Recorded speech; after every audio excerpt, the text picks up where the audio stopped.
Festival Oh les beaux jours, 3e édition, 28 mai 2 juin 2019, Marseille. Friction littéraire en podcast. Vitalité, rencontre avec l'écrivain Alain Damasio et l'anthropobiologiste et philosophe Judith Nicogossian, animée par Sophie Joubert, et enregistrée en public à la scène littéraire du festival.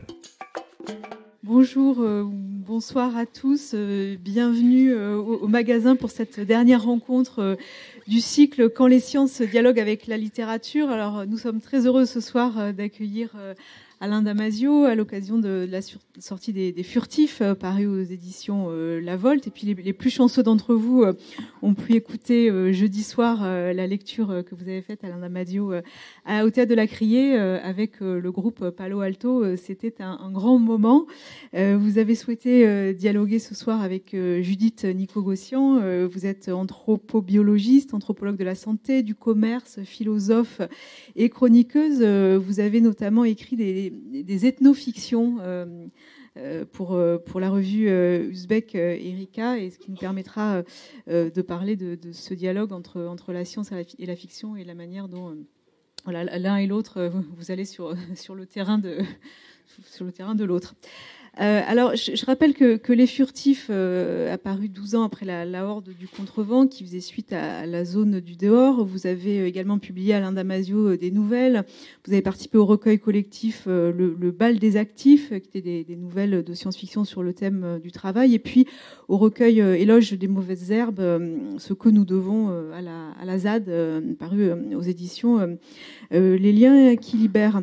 Alors nous allons aborder ensemble ce soir de nombreux sujets qui irriguent vos livres, Alain Damasio, et en particulier Les Furtifs. Alors, pour le résumer à très grands traits, sans spoiler, pour ceux qui ne l'ont pas lu, nous sommes en 2041 en France. Le couple Lorca Varèse et sa femme Sahar ont perdu leur petite fille, Tishka, qui est partie avec les Furtifs.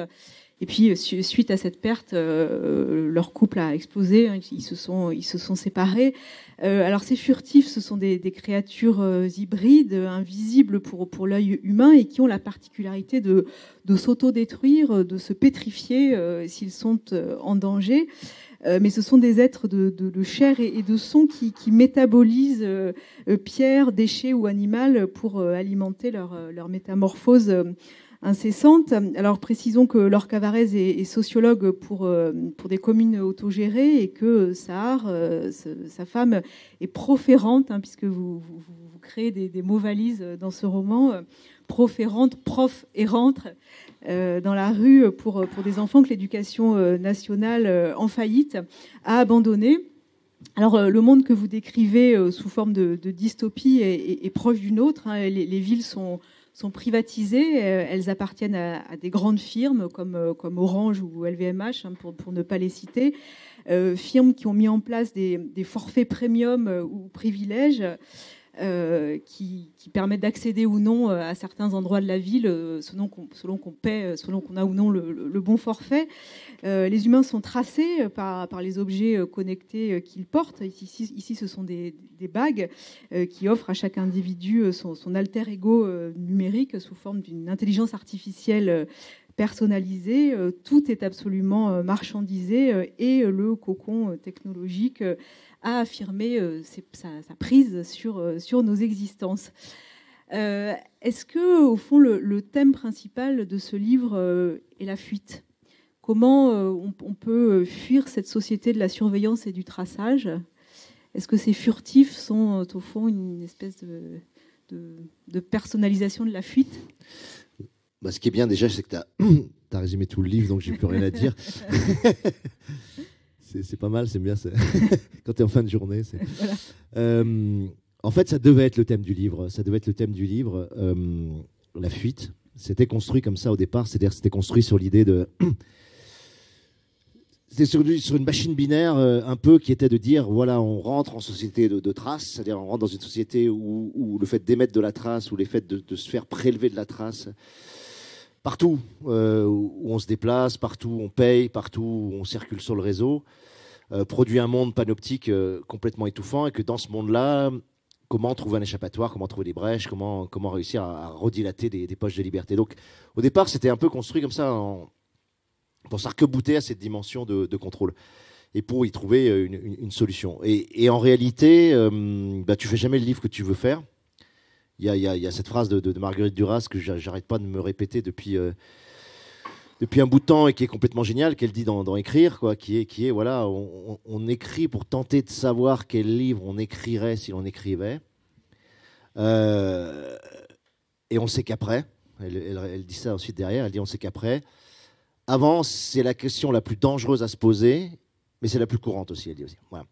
Et c'est exactement ça, c'est-à-dire que tu définis, moi dans mes 3 livres, ça a été la même chose, tu définis une ligne de fuite, comme ça, tu définis en tout cas un point de fuite qui va te servir de perspective, et ça dirige, normalement, ça tend tout le câble narratif jusqu'au bout, et tu te dis, bah voilà, j'ai fait un livre sur la fuite. Et puis en réalité, tu ne fais pas du tout ça. C'est-à-dire que tu fais quelque chose qui est beaucoup plus profond, beaucoup plus intime, beaucoup plus tripal, et qui généralement te déborde, et tu comprends des fois, plusieurs années après, ce que tu as voulu faire. Voilà. Donc je ne sais pas encore ce que j'ai voulu faire. Je te dirais que j'ai un deuxième point de fuite qui était l'idée d'essayer d'incarner la plus haute forme du vivant, c'est-à-dire de dire qu'est-ce que ça serait des êtres vivants dans leur plus haute dimension de capacité métabolique, capacité métamorphique, capacité d'autopoïèse, d'autoréparation, de composition avec l'environnement. C'est-à-dire qu'est-ce que ça serait la plus haute forme de vitalité possible et créer des êtres qui incarneraient ça et que ces êtres soient un peu, voilà, justement l'horizon vers lequel l'être humain pourrait tendre. Mais c'est encore, à mon avis, une deuxième excuse que je me donne ou un deuxième thème narratif que je me donne.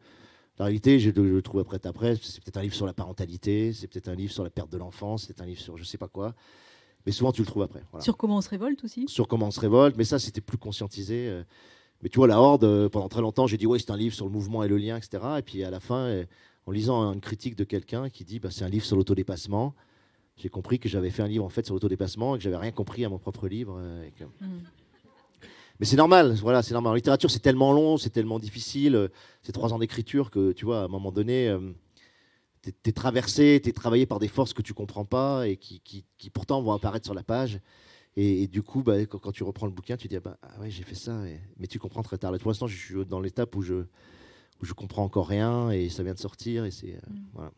Parce que cette figure des furtifs, elle est multiple, elle est hybride, ce sont des êtres doués de métamorphose. C'est une figure extrêmement ambiguë, parce qu'à la fois au début du roman, on se dit ce sont les méchantes créatures qui ont kidnappé la petite fille de ce couple. Et puis au fond, ils finissent par être une figure de la liberté. Enfin, il y a un retournement comme ça. Ouais, ça, je voulais vraiment jouer là-dessus, c'est-à-dire sur l'idée de l'intrusion, de l'envahissement. Donc il y a certainement une métaphore par rapport à la façon dont on traite aussi les migrants ou l'étranger dans nos sociétés qui sont extrêmement refermés dans leur technoconcon. Donc tout ce qui n'est pas familier, tout ce qui vient de l'ailleurs, du dehors, est potentiellement considéré comme dangereux. Donc les furtifs pouvaient fonctionner avec cette logique-là. Et j'aimais bien renverser cette valence. Et puis il y avait aussi la notion des nuisibles qui a été beaucoup travaillée par justement certains philosophes du vivant. Voilà, la façon dont on traite le rat, dont on traite le cafard, dont on traite voilà, ce qui n'est pas humain dans le monde urbain. Donc j'aimais bien jouer aussi cette tension, puis montrer qu'en réalité, c'était eux qui incarnaient le plus enviable pour l'être humain, quand même. Judith Nicogossian, quel est votre regard, vous, de scientifique, justement, sur cette figure des furtifs ? Alors, j'ai pas lu l'ouvrage encore pour de quelques raisons qui me sont personnelles. Mais c'est vrai que dès que je peux, c'est sur ma liste de priorités. Voilà. Pour ma défense. Mais en tout cas, par rapport à ce qu'on en dit. Hein, par rapport à ce qu'on en dit, par rapport au spectacle auquel j'ai eu la chance d'assister il y a 2 jours en arrière à la Criée, ce que j'ai compris des furtifs, c'est un mélange de quelques éléments. Donc moi, ça m'évoque un petit peu le microbiote, en fait. C'est-à-dire l'étranger sur un corps d'hôte, mais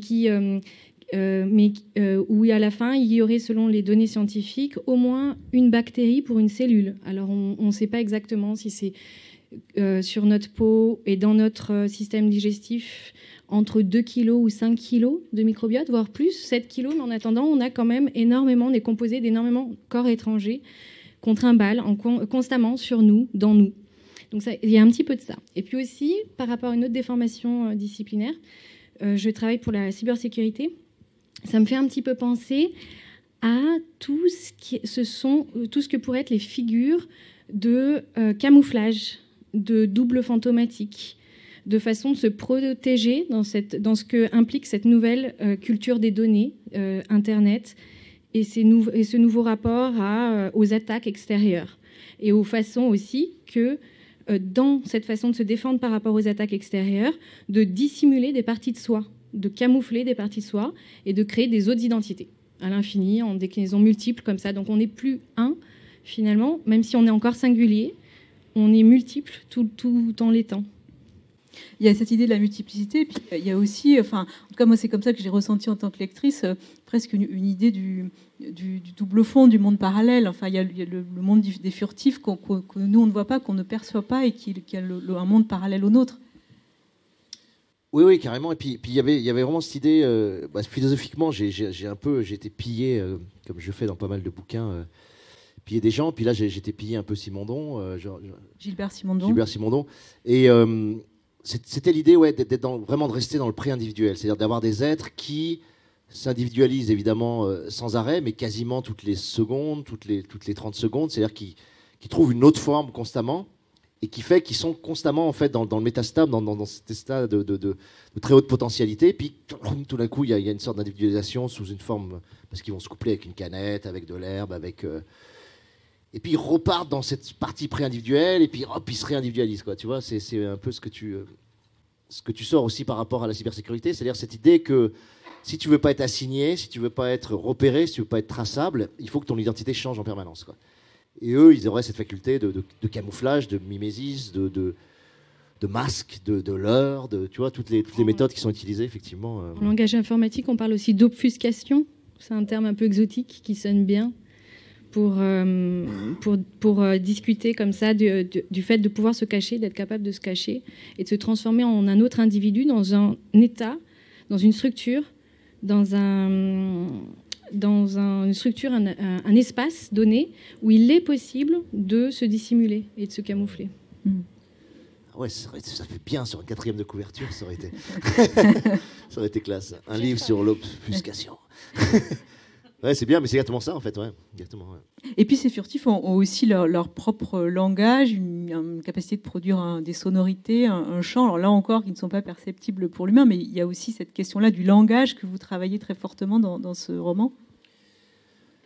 Là, il y a vraiment. Je trouve plus tu avances dans un domaine artistique, plus tu te rends compte que si tu veux vraiment faire une œuvre forte, il faut que tu utilises ton médium en le travaillant vraiment encore, c'est-à-dire en l'attaquant encore, en l'attaquant vraiment dans sa corporité, dans sa capacité, dans sa chair, dans ses potentialités. Et c'est vrai que la langue, j'avais le sentiment, ça c'était dès le début dans les cahiers, c'était que c'était un livre très facile à rater. Voilà. J'ai pas arrêté de me dire ça tout le long, c'est-à-dire je me suis dit, il y avait toujours 50 fois plus de façons de rater le livre que de le réussir.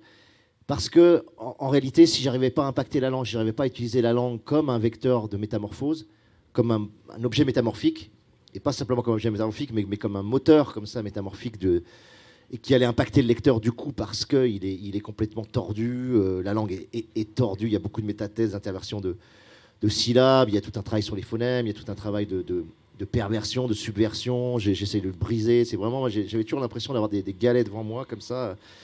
Et les galets, c'est les mots, et puis je mets des coups de marteau dans les galets pour les ouvrir en deux, puis parfois quand tu ouvres un galet, tu te rends compte qu'il y a des cristaux qui sont magnifiques à l'intérieur, et tu revivifies comme ça sans arrêt les mots, donc tu casses, tu permutes, tu réaccoles les galets autrement. Et si je réussissais pas l'aspect métamorphique de la langue, je pense que c'était raté, et donc ça a été le plus difficile. Voilà. Et c'est sur vraiment le personnage vraiment hybride, justement, Tishka, le personnage de la fille, où là, le travail métamorphique a été le plus important. Et bon, alors je sais pas si j'ai réussi ou pas, mais en tout cas, l'ambition était vraiment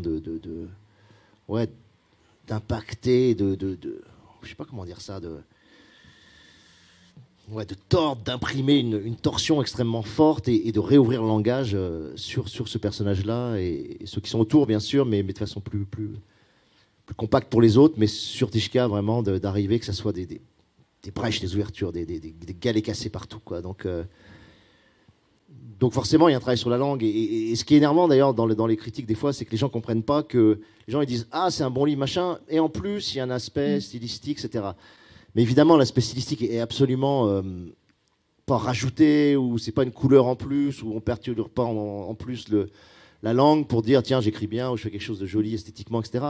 C'est le fondement de ce que tu fais, quoi. Si la langue porte pas ce que tu es en train de dire, c'est pas la peine. Il faut pas qu'elle la porte de façon discursive, tu vois. Moi, je me suis beaucoup reproché dans mon premier bouquin, justement, La Zone d'Or, d'avoir porté la révolte et la volte de façon discursive, en disant voilà ce qu'il faut faire, voilà. Je faisais des discours très forts comme ça, en disant voilà ce qu'il faut, vers quoi il faut aller. Mais la langue était absolument pas impactée. C'est un livre qui n'est pas révolutionnaire sur la langue, sur lequel la langue n'est pas révolutionnaire du tout, quoi. Et quand tu parles de révolution ou de volte, et que tu fais un livre qui finalement est écrit en langage tout à fait classique, ben, tu communiques pas au lecteur quelque chose de l'ordre de la volte, quoi, justement, quoi. Tu communiques pas ce bondissement, tu communiques pas cette énergie. Parenthèse, pour ceux qui n'ont pas lu tous vos livres, quelle distinction faites-vous entre la révolte et la volte?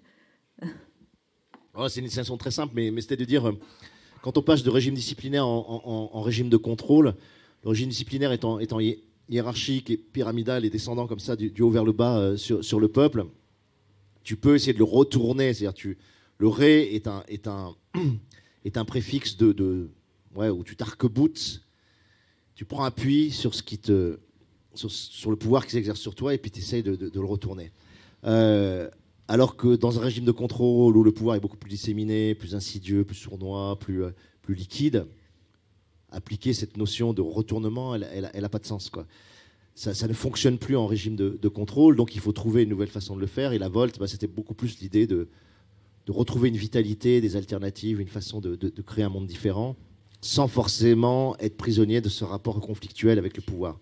En disant il faut faire le pas de côté, il faut essayer de trouver l'échappatoire latéral. Et si tu restes corrélé à cette espèce de masse de pouvoir face à toi, tu crois que tu fais une action politique intéressante, mais en réalité, tu deviens le dragon que tu es en train de combattre, quoi. Juste, Nicogossian, quel est votre point de vue justement sur cette question de la société du contrôle et ce contrôle disséminé dont parle Alain Damasio et qui est extrêmement présent dans le monde qu'il décrit dans son roman? Alors la société de contrôle, tout d'abord et premièrement, on m'évoque Deleuze, bien sûr. Et puis ensuite tous les travers aujourd'hui par rapport aux nouvelles technologies, ce progrès technologique et technique qui est de plus en plus important et dont le développement, les innovations entre guillemets, sont principalement, essentiellement mises à disposition de sociétés qui décideront de renforcer leur contrôle en s'en servant. Alors j'ai en tête bien évidemment dans ce cas-là les systèmes de reconnaissance faciale et des caméras par essaim que les Chinois utilisent beaucoup, mais pas que, Londres, Paris et ainsi de suite. Et les façons dont, justement, ces dispositifs opèrent non seulement des outils de surveillance et de contrôle redoutables, où il est possible, je crois, en 1 minute ou 4 minutes max, de localiser quelqu'un dans une ville de la taille de Pékin.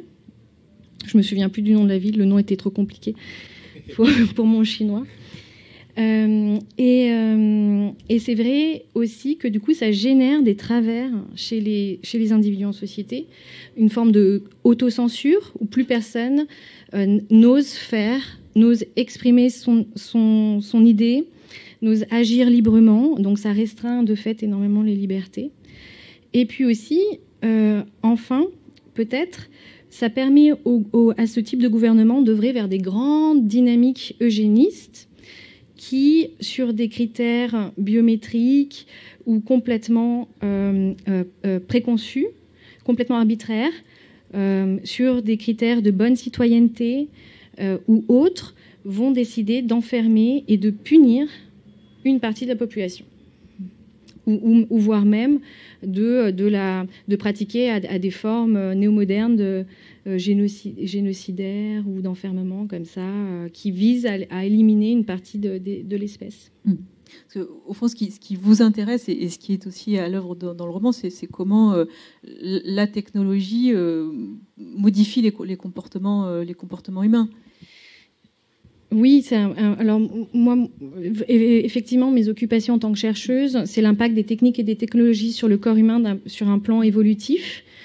Donc, qu'est-ce qu'on va faire? Quel est notre devenir vis-à-vis de toutes ces possibilités d'être, de l'hybridation et du métissage à certains systèmes, à des formes plus radicales de surveillance, d'observance et ou de contrôle? La technologie a beaucoup évolué entre le précédent roman et celui-là. Comment on prend ça en compte quand on écrit un roman de science-fiction? On le prend absolument en compte parce que c'est complètement... Enfin, moi, là, j'ai essayé de me coltiner vraiment l'époque. C'est-à-dire que j'avais tenté dans la zone du dehors. Je me suis dit, bon, allez, je me mets en 2084. Je voulais faire, en fait, le 84 des sociétés de contrôle, justement, en disant, 1984 d'Orwell est le livre majeur de la société dictatoriale et disciplinaire. En réalité, j'avais tort parce que quand tu regardes vraiment et que tu relis attentivement le livre, il y a les 3 régimes de pouvoir en même temps. C'est le régime féodal, enfin, si on reprend la classification de Foucault, il y a le régime féodal, il y a le régime disciplinaire, il y a le régime de contrôle qui fonctionne en même temps. Donc on est vraiment sur un pouvoir totalitaire qui couple les 3. Et c'est pour ça que c'est un roman extrêmement puissant et extrêmement horrible parce que tu subis les 3 régimes de pouvoir qui sont alternés, parfois conjoints, parfois sédimentés et plaqués comme ça et fondus ensemble. Et Winston et Julia les prennent dans la gueule en même temps. Donc j'avais l'impression de faire quelque chose d'original en disant je vais faire le 84 des régimes de contrôle. Bon, en réalité, il avait déjà tout fait, mais par contre, j'essayais d'opérer sur l'idée d'une sorte de démocratisation et de circulation assez fluide de ce pouvoir dont chacun aurait été le relais et le nœud. Donc j'avais vraiment tenté ça. Mais surtout, ce qui est génial, c'est les erreurs. Voilà, ce qui est génial dans un livre, c'est les erreurs, c'est ce que tu vois pas, c'est les points aveugles. Moi, ce qui est marrant, c'est que j'ai compris que je faisais de l'anthropologie sans le vouloir, parce que tout connement, quand je définis moi ma conception de la science-fiction, je dis voilà, c'est la façon dont le fait technologique impacte la manière dont l'être humain, se pense, se vit, agit, et puis dont l'être humain, conçoit et agit son rapport au monde, son rapport aux autres et son rapport à soi. Voilà, en gros, je me dis quel impact du fait technologique sur ce que, en gros, pour être très simple, sur ce que l'être humain est et sur ce que l'être humain fait quand il se réinvente en permanence comme il le fait. Donc tu te dis, en fait, là je définis une notion d'anthropologie tout simplement, puisque c'est ce que tu fais toi concrètement, mais en le ciblant sur le corps. Deleuze, pour le reprendre, disait que nous serons toujours dépendants d'un contexte normatif, avec une normalisation, des normes fortes qui vont modéliser, qui vont structurer les choses, qui vont faire de nos envies, de nos désirs, de notre façon de marcher, de nous vêtir, etc., notre façon de manger, donc qui vont faire de tous ces aspects culturels, de cette fabrication culturelle, des sentiments, des émotions de l'ordre de l'inné. C'est-à-dire que c'est nous, ça coule de source, ça va de soi. Et Deleuze disait qu'aucun contexte normatif n'est bon. Il y a toujours une dépendance, et on subit toujours des pressions très très fortes. Mais en fait, ce qui est intéressant, c'est le passage d'un contexte à un autre. Et c'est dans cette transition d'un contexte normatif à un autre qu'il y a des énergies créatives qui se libèrent, des ressources incroyables. Et puis, donc, c'est en transgressant les choses et en détruisant tout. C'est vraiment le truc de la création destructrice aussi, de Schumpeter, mais bon, qui est utilisé dans un jargon plutôt innovation, donc qui colle pas trop au scénario. Mais où c'est vraiment quand on détruit tout que finalement on a l'énergie de se recréer. Le grand pied dans le vide aussi. Ouais, je crois que tu dis une chose super importante, en tout cas artistiquement, c'est que tu te rends compte que quand tu as un basculement d'un régime à l'autre, et notamment dans les années 70, où pour moi, c'est le basculement entre le régime disciplinaire et le régime de contrôle, ou le régime de normalisation par la consommation dans lequel on entre. Quand tu vois les auteurs de cette époque-là, si tu prends le spectacle, la notion de spectacle, si tu prends la notion de consommation, sur ces deux notions-là, c'est là que tu as les textes les plus intéressants. Tu vois, tu as Baudrillard, tu as Guy Debord, tu as Marcus.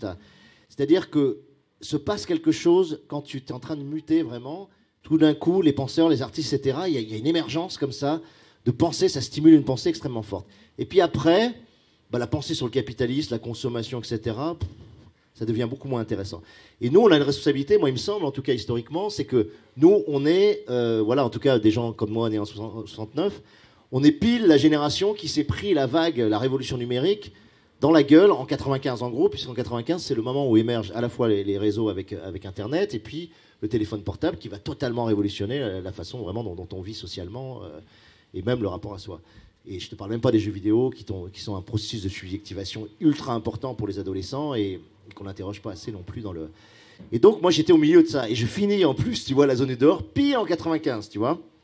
Donc, j'ai tout raté, en fait, parce que j'ai rien anticipé. J'ai anticipé des choses qui étaient théoriquement relativement intéressantes, peut-être, sur le class, c'est-à-dire l'idée d'un classement généralisé de la population qui, aujourd'hui, en Chine, devient le social credit. Et tu te dis, tiens, cette idée...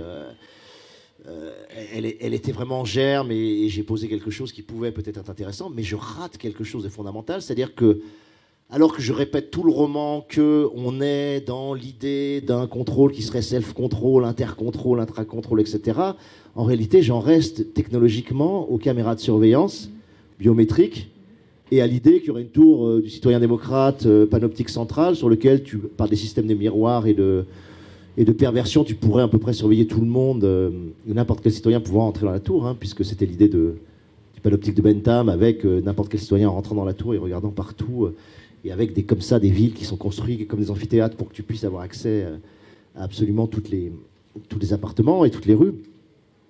Mais finalement, c'était bien gentil, mais c'était complètement cryogénisé dans le passé, parce que j'avais pas du tout compris que, en fait, c'était des technologies extrêmement personnelles comme le smartphone, qu'on porterait déjà avec un taux de pénétration de 98%, qui est peut-être même supérieur à l'eau potable aujourd'hui en France. Tout le monde possède son smartphone, tout le monde est géolocalisé en permanence simplement pour avoir accès au réseau, tu vois. Et c'est un effet collatéral. Hein, c'est-à-dire qu'un outil qui était fait au départ pour communiquer est devenu un outil de contrôle et de localisation permanent, tu vois. C'était pas du tout prévu. Et donc, j'avais pas compris que c'est la simple utilisation d'un outil personnel demandé par tout le monde et qui allait fluidifier, rendre plus commode, outiller nos paresses, etc., qui allait devenir voilà, l'outil génial du panoptique, tu vois.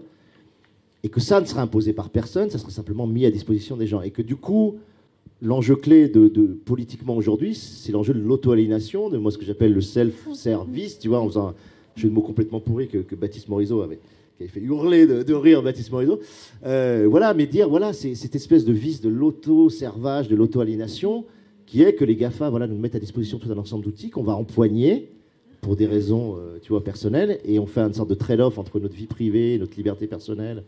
On la trade, ou en tout cas on arbitre en la donnant aux GAFA pour avoir une vie beaucoup plus fluide, plus simple, facile à gérer, et que l'enjeu est beaucoup plus là-dessus. Donc effectivement, que le pouvoir, il y a un coup de génie, mais qui je pense est pareil, collatéral. C'est pas un complot, c'est pas que quelqu'un en haut d'une tour a décidé ça, mais c'est vrai que l'ultralibéralisme a donné cette idée fabuleuse qui est qu'on a une aérodynamique du pouvoir extraordinaire, puisque c'est nous-mêmes qui allons exercer le pouvoir sur nous-mêmes à partir des outils qu'on met à disposition sur nous. Et qu'on retrouve, excusez-moi, je pars dans tous les sens, mais qu'on retrouve William Burroughs et son idée que la drogue est le premier de tous les produits, et le plus fondamental, c'est-à-dire le vrai produit du contrôle, parce qu'il fonctionne sur l'addiction et l'auto-aliénation, tu vois. Et quand tu vois la façon dont les gamins s'empoignent les jeux vidéo addictifs, ce qui étaient des jeux vidéo non addictifs, hein, je ne veux pas, surtout pas être massifiant sur les jeux vidéo, c'est beaucoup plus complexe et plus intéressant que ça. Mais tu as des jeux vidéo émancipateurs, et tu as des jeux vidéo extrêmement addictifs, et tu as des technologies qui sont utilisées sur les modes de l'addiction, avec tout un design de la dépendance, du nudge, du coup de pouce, etc. Et ça, c'est génial. Et en fait, ça fonctionne comme effectivement la drogue. Donc tu te dis, ouais, c'est ce qu'avait dit Deleuze, hein, le vrai visionnaire, c'est Burroughs, quoi, tu vois, avec sa logique de contrôle. Et Deleuze lui pique la notion de contrôle, d'ailleurs, tu vois. Mais en effet, cette question de l'auto-inféodation aux nouvelles technologies, on la voit bien à l'œuvre dans le roman avec cette idée de la bague. En fait, cette bague, on est libre de ne pas la porter. Alors, ça complique beaucoup la vie, mais on est libre de ne pas la porter. Mais ça, c'est des expériences personnelles, par exemple, que j'utilise dans le roman. C'est-à-dire que moi, à partir du moment où j'ai décidé de ne pas avoir de smartphone, et enfin de ne pas avoir de téléphone portable du tout, c'est-à-dire de m'extraire de ce que 98% des gens vivent, c'est-à-dire ce monde où tu dois pouvoir joindre à chaque instant et tu dois pouvoir être joint à chaque instant, quoi, l'injonction à être joignable ou à te joindre. Quand tu t'extrais de ça, tu te rends compte que ça te pose des problèmes absolument massifs, et dans tes rapports aux gens, et dans tes rapports à la ville. Par exemple, moi, je ne peux pas prendre de trottinette, même si je voulais en prendre. Il y a énormément de technologies qui maintenant fonctionnent avec ça. Donc, tu t'abstrais d'un monde, et du coup, je suis emmerdé, mais sans arrêt. Parce que je n'ai pas accès au réseau, parce que je ne peux pas prévenir si je suis en retard, je peux pas... savoir si j'attends quelqu'un, s'il va venir ou pas. Enfin, tu vois, il y a des milliards de choses qui ne fonctionnent plus parce que toute la sociologie, la socialité actuelle est fondée là-dessus. Donc ça, c'était un truc. Et puis après, il y a l'autre chose, c'est sur Internet. Moi, j'ai un logiciel qui, si vous voulez, je reboote constamment mes trucs. C'est-à-dire que j'efface mes historiques, j'efface tout. Et constamment, Google me redemande de valider les conditions générales de vente, tu vois. Et je dois rentrer tous mes codes à nouveau, tout le temps, tu vois. C'est d'un chiant absolu, quoi, tu vois. Et puis au bout d'un moment, t'as envie de lâcher, quoi, tu vois. T'as envie de dire, c'est bon, j'efface plus les historiques. Mais non, je m'accroche. Ça me fait chier, mais je m'accroche, tu vois, parce que, voilà, je sais que, en tout cas, la liberté de ma vie privée est à ce prix, quoi. Mais c'est ultra chiant, quoi, comme Lorca qui prend pas sa bague dans le truc. Judith Nicogossian, est-ce qu'on peut imaginer qu'un retour en arrière soit possible, enfin, voilà, qu'on se révolte contre cette aliénation? Parce que en fait, ça questionne aussi la notion de progrès, c'est-à-dire qu'on se dit, voilà, on est dans une notion de progrès comme ça linéaire, mais à un moment, est-ce qu'on pourrait pas se révolter, revenir en arrière, sans pour autant revenir dans une grotte? Mais enfin, est-ce qu'il n'y a pas un juste milieu à trouver par rapport à cette addiction aux technologies?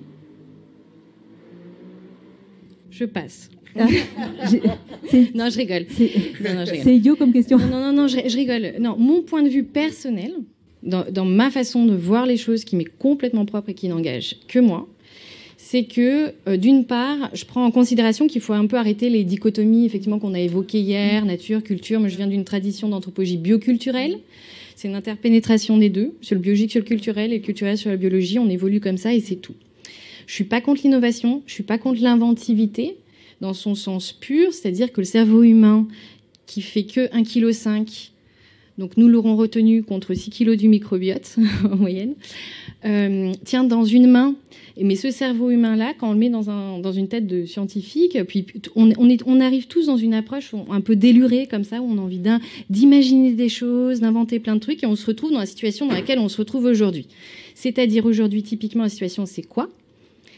C'est qu'on est capable de modifier la vie de façon irréversible. Et ça fait chier. Avant, tout ce qui était épidémie et famine ont quasiment disparu. Et aujourd'hui, on parle de diabète, du problème du sucre, et puis aussi de quoi d'autre déjà ? Alain, tu suis ? Non, pas que. Il y a des maladies civilisationnelles, le diabète, du sucre, et puis... Alzheimer, non ? Obésité, oui. Pardon ? Cancer, pas mal. Maladies neurodégénératives, etc., etc. Enfin, j'en passe. Mais dans tout ça, il ne faut pas oublier qu'il y a aussi des technologies qui sont bien, plutôt positives. Donc, de tout effacer à un coup d'ardoise magique et de revenir from scratch again, je pense que c'est un petit peu... Ça sert même à rien de l'imaginer. Par contre, ce qui est impératif, c'est comme on a cette capacité de transformer la vie de trois manières, avec le corps hybride, l'hybridation à l'objet. Donc le sujet, nous, enfin l'homo sapiens, les espèces vivantes, on va dire, animales et humaines, on peut hybrider, grâce au progrès de la chirurgie plastique, son corps à des objets, les incorporer. Et incorporer aussi, ceci dit, effectivement, de façon extrêmement à l'intérieur du corps, des outils de surveillance. Comme, et là j'ai en tête tout ce qui est interfaçage cerveau-machine, par exemple, ou puce RFID, dont on sert. RFID, Radio Frequency System, Identification System. Et la deuxième façon de transformer la vie, c'est de faire joujou avec les gènes. Les ciseaux génétiques, on en aura tous entendu parler, le CRISPR, voilà. Et puis la façon dont on pourrait reprogrammer dès la naissance. Déjà, dès à présent, en Israël, aux États-Unis, on peut choisir la couleur des yeux de ses enfants. Les ingénieries avec certaines propriétés, certaines qualités. Et puis en Israël, si on a eu la malchance d'avoir que des filles, on peut se commander un garçon, mais à la condition d'avoir eu que 4 filles avant. Voilà. Je suis ironique, mais non, je ne le pense pas. Bref, donc il y a tout ça qui existe aujourd'hui. C'est un peu la merde. Et puis aussi, il y a le dernier arrivant. C'est sur lequel je travaille, c'est l'intelligence artificielle. On est passé de systèmes experts, dits experts, où on leur apprend plein de données, puis avec ces données à faire des choix. Aujourd'hui, on est au deep learning machine, où ce sont des apprentissages sur le mode neuronal du cerveau, sur le mode neuronal, mais ça n'a rien à voir. On parle de neural networks. Et le truc, c'est qu'on ne peut plus justifier les choix de la machine. Et ce sont des machines qui vont avoir une autonomie et une capacité décisionnelle croissante, qui vont être amenées à rentrer de plus en plus, et déjà maintenant, en interaction avec des humains, dans plein de champs différents, que ce soit des champs de famille qui intègrent la vulnérabilité des seniors ou la garde des plus jeunes, que ce soit des champs socio-professionnels, on pourrait être dépendant d'une machine qui va nous embaucher, etc., etc. Et ça, c'est également un problème. Donc, ces 3 grands paramètres font qu'aujourd'hui, effectivement, on est dans une situation un petit peu problématique par rapport aux technologies. Pour revenir à mon idée sur les choses, c'est-à-dire, avant, à la limite, si tout le monde se détestait, on s'entretuait tous dans un bain de sang, rigoler le sang dans les champs, puis repousser un herbage plus gras et plus vert quelques décennies plus tard, on va dire. Donc on arrivait à repartir comme ça, tandis qu'aujourd'hui on fait joujou avec des choses qui nous dépassent un petit peu. Donc pour moi, il ne s'agit pas de revenir en arrière, il s'agit impérativement de réfléchir à tout ça et de ne pas trop se laisser marcher sur les pieds. En termes de individualiste, bien sûr, à l'échelle d'un individu, mais aussi en termes de société. Parce qu'on les connaît, les travers après des sociétés. L'histoire est parlante. Vous voulez réagir à ce que vient de dire Judith ? Non, mais c'est que je suis complètement d'accord, et évidemment à ça. Moi, c'est marrant, dans les furtifs, j'ai fait l'impasse complète sur ce qu'on pourrait appeler le biohacking, ou en tout cas tout ce travail vraiment spécifique de modification du vivant avec les ciseaux génétiques, etc. Pour l'instant, je l'ai mis de côté. Vous en parlez, vous mentionnez le petit peu, je le mentionne, mais pour moi, c'est un sujet en soi. Ça ferait le sujet d'un livre complet, parce que c'est tellement important d'attaquer vraiment la machine génétique comme ça. Non, moi, j'ai vraiment travaillé sur les outils effectivement technologiques actuels, qui sont des outils grand public, avec lesquels on est. Et c'est vrai que c'est déjà très compliqué, parce qu'il n'y aura pas, bien sûr, de retour en arrière. Il y aura de l'intelligence ou pas d'intelligence. C'est-à-dire, il y aura un art de vivre avec la technologie qui va se mettre en place. Moi, ce que j'appelle une sorte d'épicurisme technologique, où on saura arbitrer entre les technologies qui, effectivement, sont vaines, superflues, aberrantes, et celles qui vraiment nous aident à mieux vivre.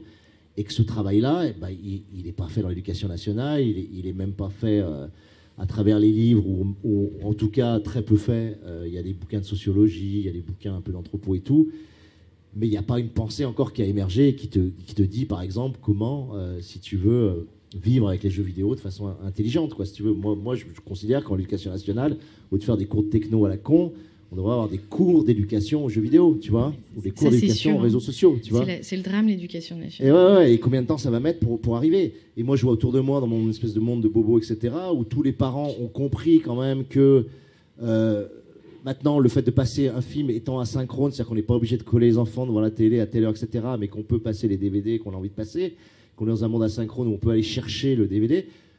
Tous les parents autour de moi ont compris qu'il ne faut pas passer n'importe quel film, n'importe quelle série télé, n'importe quelle... Mais ils n'ont encore absolument pas compris qu'il y a des jeux vidéo qui, effectivement, vont ouvrir l'imaginaire des enfants, vont les aider à se construire dans une vision spatiale. Il y a des jeux bac à sable, il y a des jeux extrêmement intéressants pour bâtir, pour faire, pour développer certaines facultés cognitives. Et puis, tu as des jeux extrêmement dangereux parce que c'est des boucles dopaminiques comme ça, qui sont sur des systèmes de récompense aléatoires, et qui avec une baisse tendancielle en plus de la dopamine, qui fait que les gamins sont dans une addiction à la con, et ça les ferme complètement au monde. Et que si tu ne sais pas discriminer entre ces deux types de jeux, si tu ne sais pas ce que c'est qu'un gameplay, une mécanique de jeu, et que tu n'arrives pas à arbitrer entre les deux, tu vas soit interdire complètement les jeux vidéo à tes gamins, ce qui est une aberration, soit au contraire autoriser n'importe quoi, et si ça se trouve, tu es en train vraiment de fermer le développement neuronal et cognitif sur des choses qui sont graves. Et ça, c'est pas là pour les réseaux sociaux, c'est valable pour le rapport au smartphone, c'est valable pour énormément de choses. Donc il y a tout un ensemble de critères à trouver. Moi, j'avais essayé de délirer, de bricoler avec mes pauvres moyens de philosophe raté sur la notion de pouvoir-puissance, en disant, bah oui, la technologie nous amène du pouvoir, mais parfois nous retire de la puissance. Donc comment arbitrer entre ce qui nous empuissante réellement et ce qui, au contraire, nous vend simplement un pouvoir supplémentaire tout en bouffant des capacités personnelles. Donc comment persévérer dans son être, comment être nietzschéen dans le rapport à la technologie. Bon, pareil sur les technologies qui sont hétéronomes ou autonomes, où je vais repiquer des trucs à Ellul ou à Illich en disant, une technologie qui te donne de l'autonomie, comme un vélo où tu peux, la chaîne pète et tu peux la réparer, etc. alors que tu prends une tablette Apple et puis que tu n'as absolument aucune autonomie dessus, et donc tu es dans l'hétéronomie totale, et ce qui fait que tu perds la capacité de réappropriation, la capacité de hack, la capacité de bricolage qui est fondamentale pour le développement et l'émancipation. Tu vois, donc tu as quelques critères comme ça qui peuvent... Mais c'est compliqué. Voilà. Moi, il me manque... Voilà, alors on espère toujours le philosophe qui va nous sauver, mais ouais, moi, il manque vraiment un philosophe, je trouve, qui serait capable d'être l'épicure de la technologie aujourd'hui, quoi, et qui est capable de discriminer là-dedans, quoi, tu vois. Donc on galère, on fait du SF pour essayer de... Vous êtes secoué, tu vois, de secouer cette soupe-là et essayer de s'en sortir, mais c'est compliqué. Je le disais tout à l'heure, ces bagues que portent les personnages font apparaître un alter ego en intelligence artificielle. Judith Nicogossian, vous avez écrit trois fictions pour la revue Ouzbek Erika, dans lesquelles vous mettez en scène une histoire d'amour entre une humaine et une intelligence artificielle. Alors, cette question de l'intelligence artificielle, ça nous concerne jusqu'à nos histoires d'amour, jusqu'à nos façons d'aimer. Et au fond, tout ça pose aussi la question du corps. Alors, c'est vrai que en ce moment, j'ai un projet de recherche, mais très généraliste, et qui commence à se décliner selon certaines disciplines, qui est un projet de recherche sur le phygital. Donc, phygital, c'est un terme marketing très creux. Je trouvais ça chouette, il sonnait bien, et du coup, j'essaye de le récupérer à l'aune de considérations plus anthropologiques, physical, on va dire, plus digital, entre corps physique et corps digital. Il ne s'agit pas de dire le corps physique, c'est la nature, le corps digital, c'est la culture, et la culture, c'est pas bien. Donc ça, on l'aura compris. Mais il s'agit de dire, tiens, en même temps, ces dispositifs-là, dans lesquels nous nous prenons, pour X raisons, que ce soit pour des raisons dopaminergiques, etc., que ce soit pour des mécanismes un peu piégeux, frustration, récompense, désir, frustration, récompense, désir sans fin, comme le petit cobaye qui tourne dans sa roue de petite cage comme ça pour avoir sa petite goutte d'eau ou ses graines de je sais pas quoi. Je sais pas ce que mange les cobayes. Mais vous avez l'image en tête, ou alors que ce soit pour autre chose, ce soit de nouveaux supports pédagogiques, comme en parle Alain, et sur lequel absolument l'éducation devrait se reposer avec beaucoup plus d'attention et de pertinence, parce qu'aujourd'hui on a des gamins qui grandissent, c'est une désolation totale. Ils grandissent avec des discours complètement antagonistes fais une recherche sur Internet, alors personne ne sait ce que c'est qu'Internet. On ne sait pas ce que c'est. On sait pas ce que c'est les informations disponibles, les bonnes informations, les informations il ne faut pas les chercher. On ne sait pas ce que c'est que comment se protéger sur Internet. On ne sait même pas ce que c'est que ces données. Quand on dit on vous vole des données, on a l'impression qu'on nous vole rien. On les a toujours nos données, etc., etc. Donc c'est un grand vacarme de sens. Et c'est vrai que c'est un petit peu compliqué.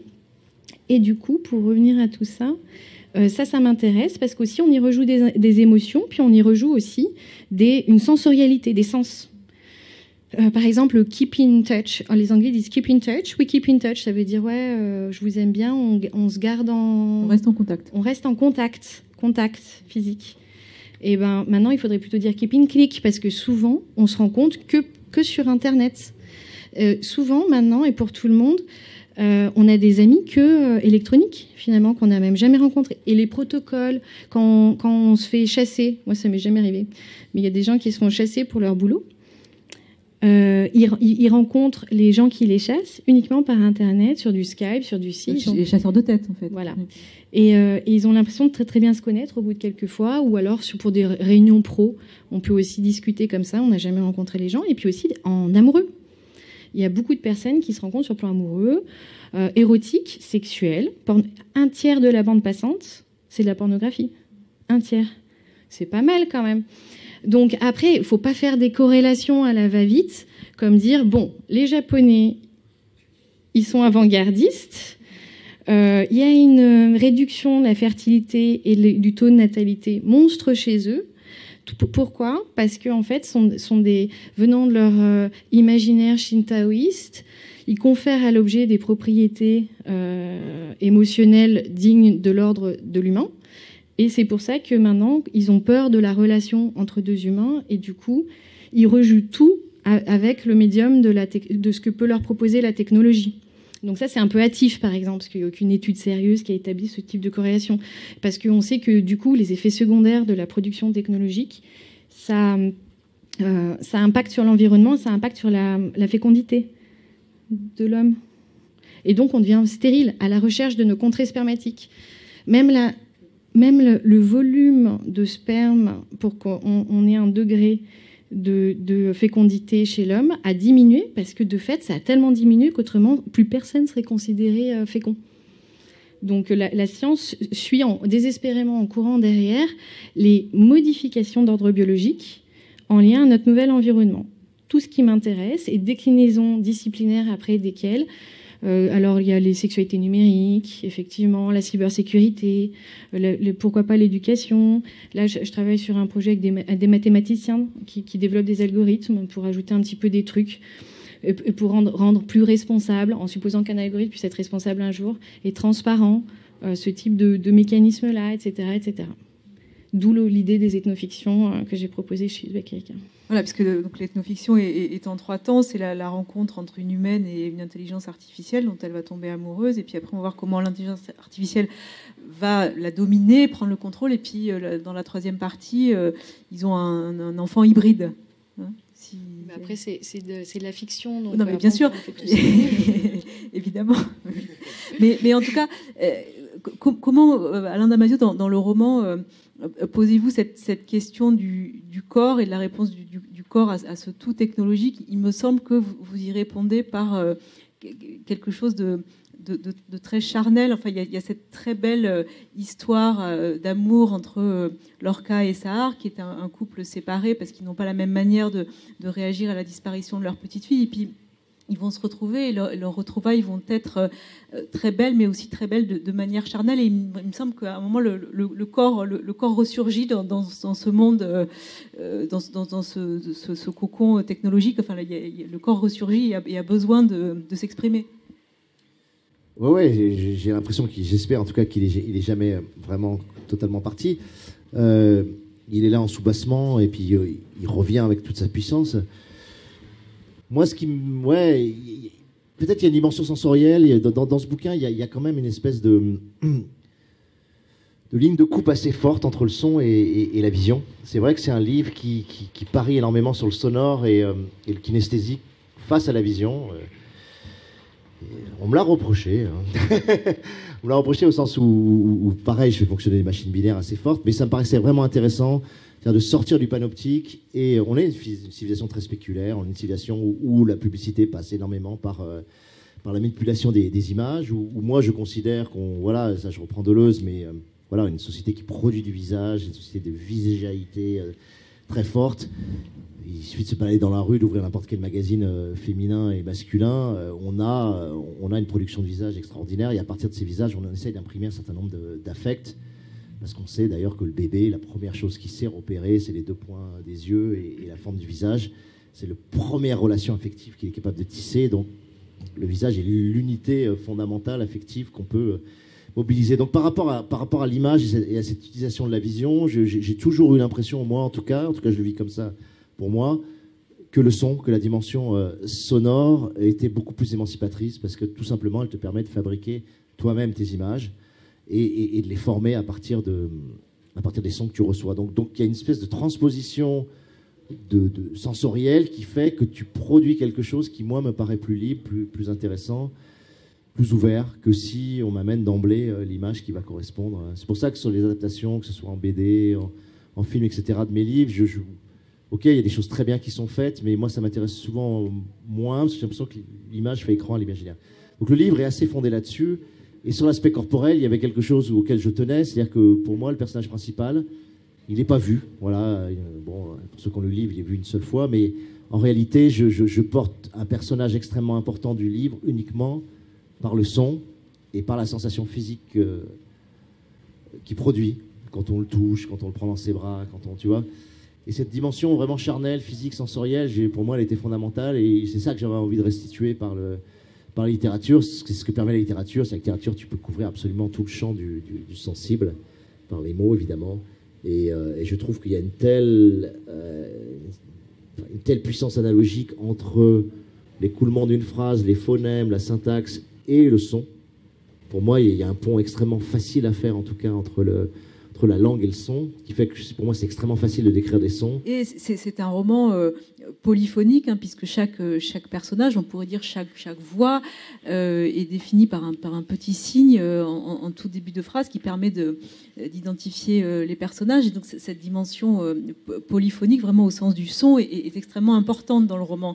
On parlait tout à l'heure avec Vincent Message de la pluralité dans le roman. Là, c'est vraiment ça qui est à l'œuvre. Oui, ça, j'ai toujours bossé comme ça depuis le premier roman. C'est-à-dire qu'à la fois politiquement, j'ai envie de traduire la réalité de plusieurs points de vue. Mais c'est pas simplement plusieurs points de vue, justement, parce que ça serait simplement conceptuel dans ce cas-là. J'ai envie de traduire la réalité de plusieurs corps différents. Et le corps, il est incarné dans la langue par un style, quoi. C'est-à-dire, et le style, ben, c'est un registre. C'est-à-dire, est-ce que le registre est familier, gothique, littéraire, élégant, etc. Mais c'est aussi une syntaxe. Est-ce que la syntaxe est nerveuse, accélérée, saccadée? Est-ce que la syntaxe est ample, avec des périodes longues et avec des espèces d'oscillations comme ça, relativement douces entre la principale et la subordonnée? Est-ce que la syntaxe est tourbillonnante, zigzagante? Donc à chaque fois, tu vas définir pour chaque personnage une modalité de syntaxe dominante et qui te permet de restituer ce que tu vois quand tu vois les gens. Il y a des gens qui sont fondamentalement nerveux, qui ont une énergie comme ça extrêmement saccadée. Tu le vois immédiatement, tu parles 3 minutes avec eux et tu prends cette énergie saccadée avec toute sa puissance et en même temps le côté flippant que ça peut avoir. Et tu as d'autres gens qui ont une espèce de souplesse, de grâce comme ça qui va se répandre, qui va t'envelopper. Et ça, c'est l'évidence quand tu côtoies les gens et quand tu sens aussi en toi les moments où cette rage monte ou au contraire ce stress monte ou au contraire cette espèce de bien-être. Et du coup, ben, il faut le restituer stylistiquement, il faut le restituer de façon très sensorielle, quoi. Donc là, ben, c'est la mobilisation de moi ce que j'appelle les tribus de phonèmes. C'est-à-dire, voilà, on a 18 consonnes en français, on a 16 voyelles.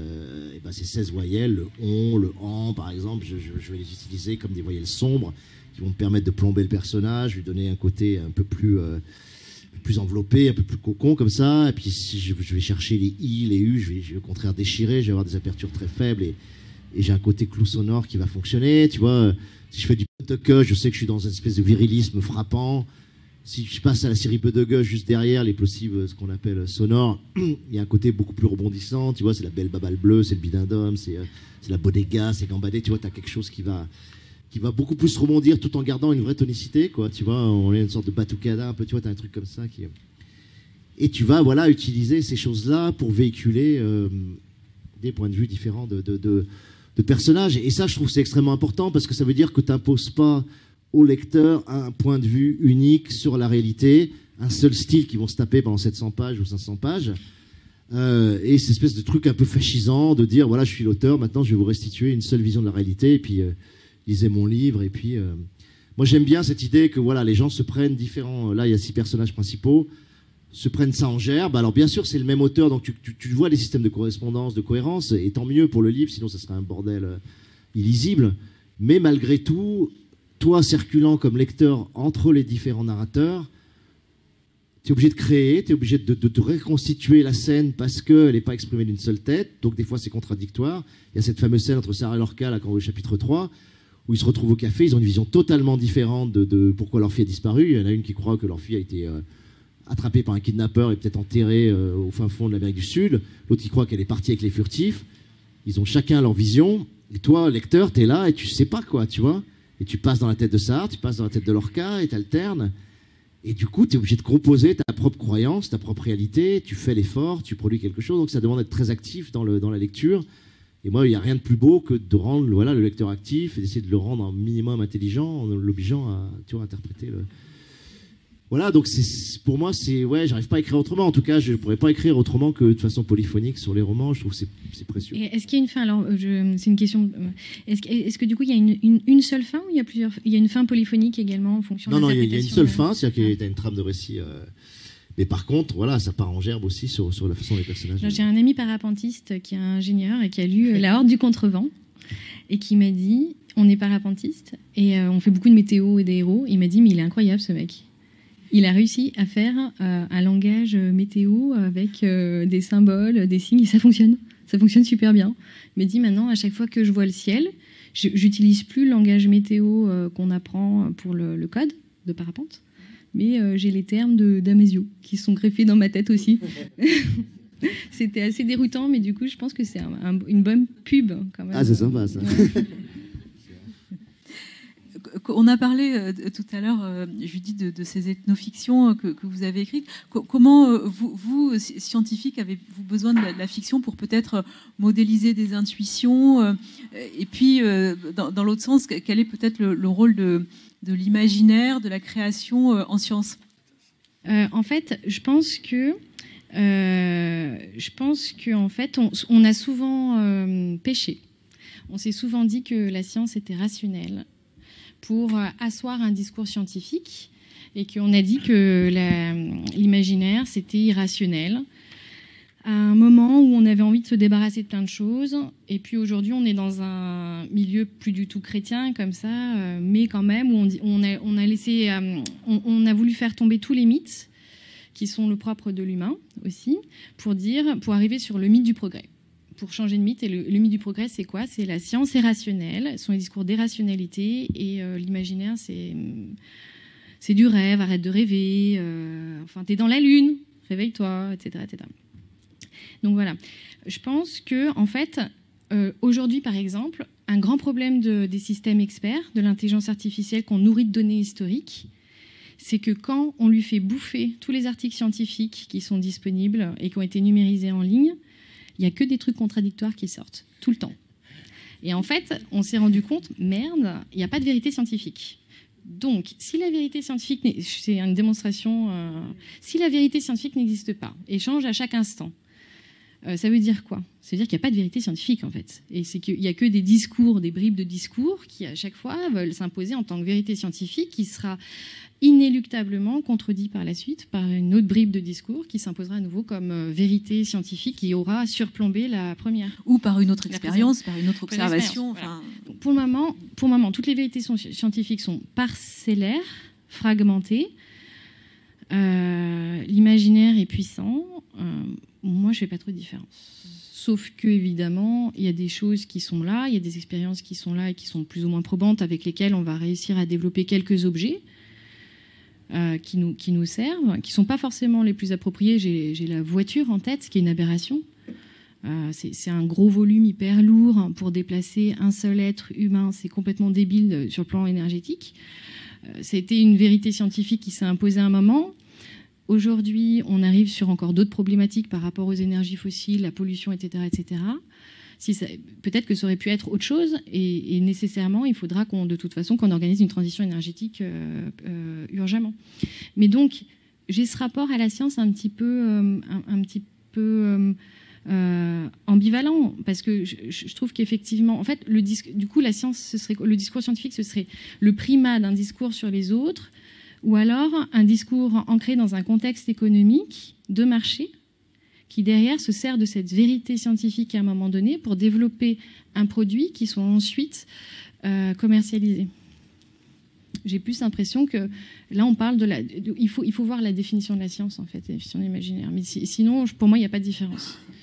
Hormis le fait que la science est plus ancrée dans un contexte économique que les discours imaginaires.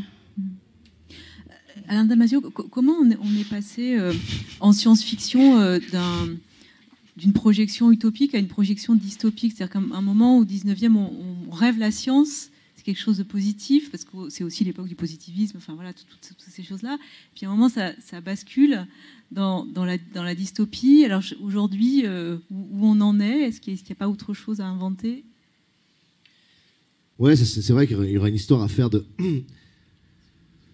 de la dominante dystopique ou utopique, notamment dans les récits imaginaires ou de science-fiction, et de voir comment ça a varié. Moi, simplement, j'ai l'impression qu'on a eu une grande domination du cyberpunk pendant une quarantaine d'années, là, sur 70-2010, avec encore cet espoir, mais déjà un peu trash, quoi, de dire le couplage ou l'articulation de l'homme avec la technologie va produire des formes d'émancipation, d'expérience, de délire, d'ouverture, de folie riche, qui sont donc des horizons désirables. Pendant longtemps, on a été là-dessus. On a fait des choses extraordinaires là-dessus, en manga, en film de SF, etc.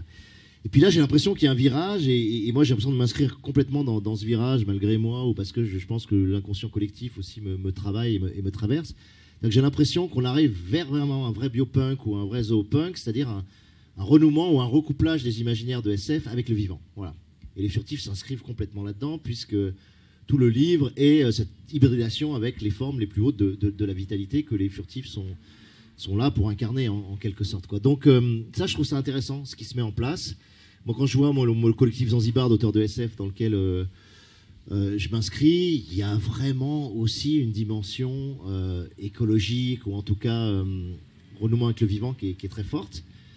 Et du coup, l'utopie revient à travers cette articulation avec le vivant. Et par contre, l'aspect dystopique commence à être porté vraiment par les couplages, le transhumanisme, le post-humanisme, les couplages avec la techno qui sont vus comme des aberrations totales, et d'un point de vue écologique, et d'un point de vue énergétique, et d'un point de vue simplement vital aussi, quoi. Donc ça, c'est marrant. Ouais, j'ai l'impression qu'il y a vraiment un mouvement qui s'opère et qu'on voit à l'œuvre. Et nous, comme on a un petit côté, alors je ne sais pas si on est une avant-garde de quoi que ce soit, mais en tout cas, on est sensible à tous ces signaux faibles qui sont là, qui sont suspendus dans l'air, et on va certainement les empoigner. Et nos imaginaires fonctionnent habités par ce qui se passe dans la société. Parce que, faut le dire, la science-fiction est quand même un art qui est extrêmement sensible aux sciences humaines. C'est-à-dire qui bouffe sans arrêt. Moi, tous les auteurs de science-fiction que j'ai autour de moi bouffent de la socio, bouffent de la philo, bouffent de l'anthropo, bouffent de l'ethnologie, etc. Bouffent de l'éthologie, et toi, sont extrêmement sensibles à ça. Donc, il y a une espèce d'emprise ou de prise directe sur ce qui se produit collectivement. Et honnêtement, c'est pas toujours le cas en littérature blanche, en littérature générale, où là, on est parfois sur des histoires quand même très intimistes, très autocentrées ou très égocentrées. Et donc, c'est l'intérêt, je pense, que de la science-fiction là-dessus. Et pour revenir à la question que tu posais, que je trouve très intéressant sur les imaginaires, ou ce que peuvent apporter justement le travail fictionnel par rapport à la science, par rapport à des discours strictement scientifiques ou strictement politiques, moi, je vois quand même une différence fondamentale, enfin en tout cas un apport fondamental de la littérature ou de la fiction là-dedans. C'est que pour reprendre la grosse catégorisation à la hache de Deleuze en disant affect, percept, concept, tu vois, généralement le discours scientifique et philosophique fonctionne vraiment sur le véhicule du concept, c'est-à-dire qu'on t'explique rationnellement un certain nombre de concepts et on te les porte vers toi. On t'explique que par exemple si tu prends l'avion, tu produis tant de tonnes de CO2, etc. Et puis tu te rends compte que les gens ils réagissent pas en fait, tu vois, ok, on leur envoie l'information, ils la bouffent rationnellement, ils savent et puis rien ne change, tu vois, où les comportements changent beaucoup trop lentement. Parce qu'on s'adresse qu'à un des champs, qui est le champ conceptuel. La littérature, c'est son immense chance. Il y a une chose qu'on oublie tout le temps, mais qui est fondamentale, c'est que tu vas créer un véhicule empathique avec des personnages, un personnage ou des personnages. C'est-à-dire que tu crées les personnages et tu crées une sorte de couloir ou de rampe d'accès empathique au personnage, qui fait que très rapidement dans un roman, tu t'attaches au personnage et tu vis ce que le personnage vit. Donc tu reçois et tu perçois les affects du personnage. Et ça, c'est extraordinairement puissant parce que tu vas à travers ça véhiculer des affections, des sensations, des émotions que tu auras beaucoup de mal à véhiculer dans un discours purement rationnel, purement scientifique ou purement politique de tract militant, tu vois. Et après, il y a un deuxième aspect, et je pense que ça, j'ai en train de travailler là-dessus parce que ça m'intéresse beaucoup, c'est vraiment le percept. C'est-à-dire que j'ai l'impression que pour que les gens changent de comportement, se transforment intérieurement ou se transforment collectivement, il faut que le mode de perception qu'ils aient de la réalité change, tu vois, ou que le mode d'attention qu'ils aient de la réalité, par exemple de ce qu'on appelle la nature improprement, change, tu vois. Et ça, c'est quelque chose qui, moi, me touche beaucoup. Là, je vais prendre un exemple, justement, de quelque chose que j'ai vécu avec Baptiste, comme il est là, puis que ça fait continuité de conférence. Baptiste Morisot, donc, qui m'a embarqué une après-midi comme ça à faire du pistage le long du Jabron, quoi, donc près du Verdon, et qui m'a fait découvrir ce que c'est que pister des traces. Tu vois, des traces, alors on avait des chats sauvages, on avait des mustélidés, on avait du blaireau, et on avait une trace de loup, miraculeusement. Donc je sais pas s'il l'a faite lui-même avant, juste pour que j'ai une belle après-midi, tu vois. Mais on est remonté ce Jabron avec cette trace. Au début, on avait des traces de chiens qui sont un peu comme ça, éparses, et puis tout d'un coup, la trace de loup.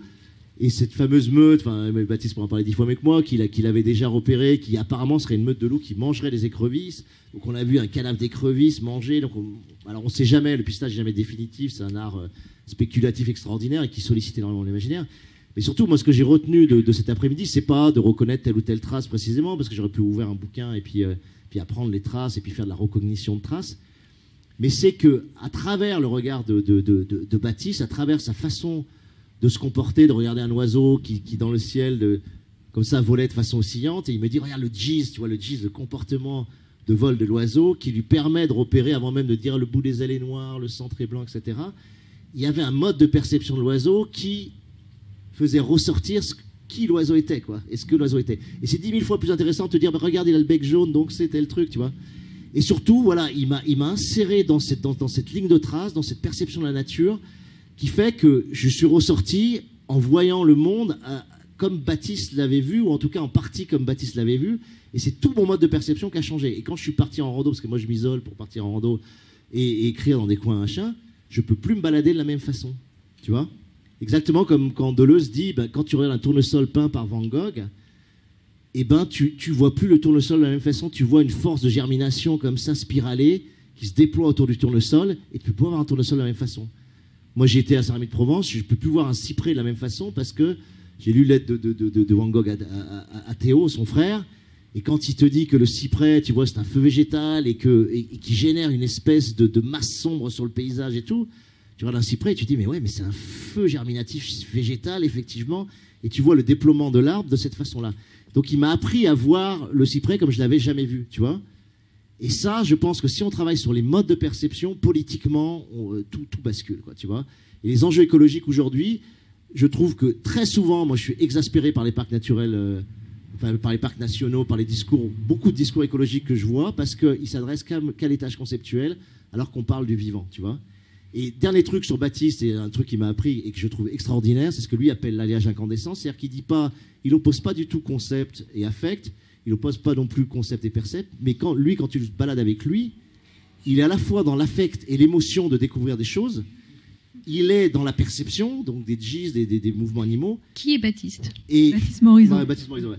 Et il est dans la conceptualisation, c'est-à-dire qu'il peut te parler de Deleuze, de Simondon, etc., tout en marchant, tout en t'apprenant à voir les traces et en t'apprenant à voir des choses que tu vois pas sur les oiseaux, tout en étant dans l'émotion de la découverte de l'écrevisse qui vient d'être bouffée ou de la trace du loup, tu vois.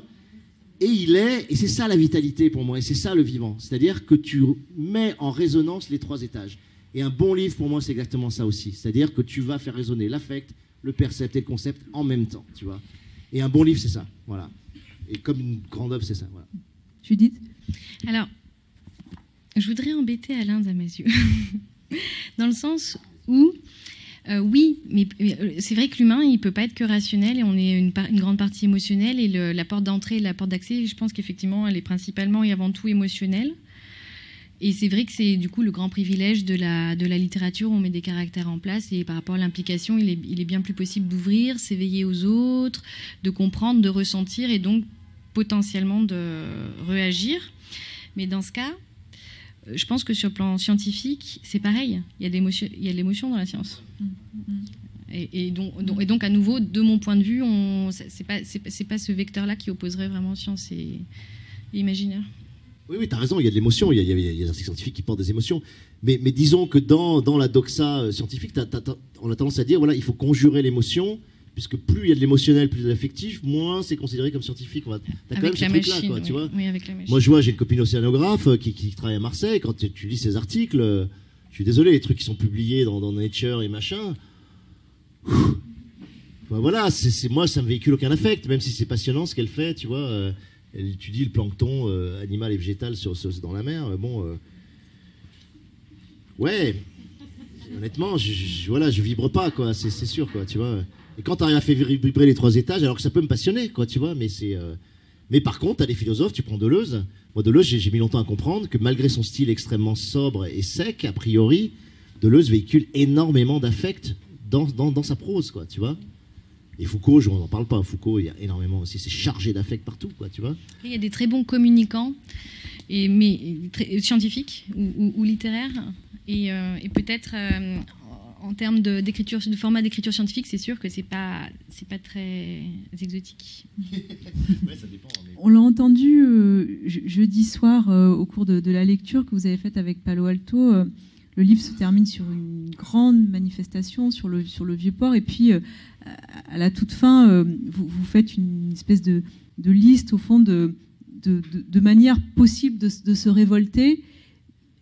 Est-ce que vous ne croyez plus au grand soir et est-ce que la révolte aujourd'hui passe par des petites révoltes individuelles comme ça qui, mises bout à bout, peuvent faire quelque chose?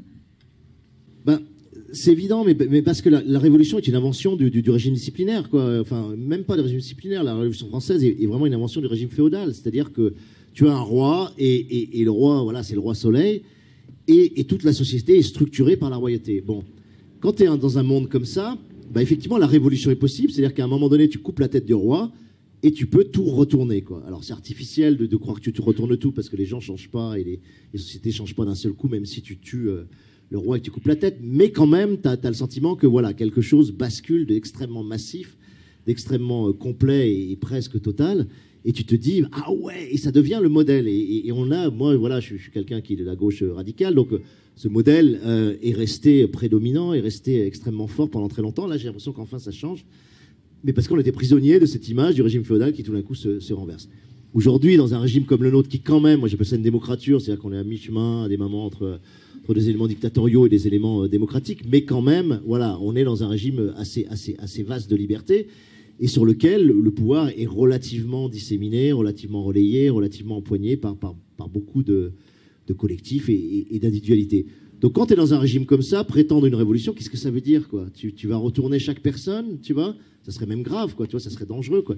Donc forcément, tu retournes pas à un régime de contrôle, ou en tout cas tu sors pas d'un régime de contrôle technocapitaliste dans lequel on est d'une façon avec un grand soir. C'est complètement c'est stupide intellectuellement et c'est pas opérant non plus pratiquement. Donc ce que j'essaie de montrer à la fin des Furtifs, c'est que la révolution, elle est forcément, effectivement, d'abord c'est plutôt une évolution, hein. C'est forcément plural, c'est forcément pluriel, c'est forcément disséminé, mais attention, c'est pas juste du développement personnel, chacun se change dans son coin, et puis lit, je sais plus ce que ça s'appelle, Good Mood ou Happiness ou je sais pas quoi, tous ces livres de développement personnel. Jeter des petits cailloux dans la rivière du pont de l'amour. Voilà, exactement.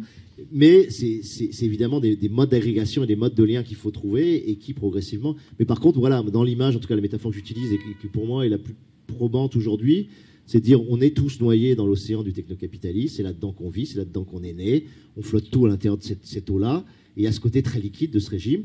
Et puis je pense qu'effectivement il faut plonger, aller ouvrir un peu la croûte terrestre, faire monter des volcans qui vont former des petites îles. Ces petites îles vont commencer à apparaître ici ou là. On va aller à la nage, vite aller dessus, un peu comme les ZAD, et puis essayer de développer des choses.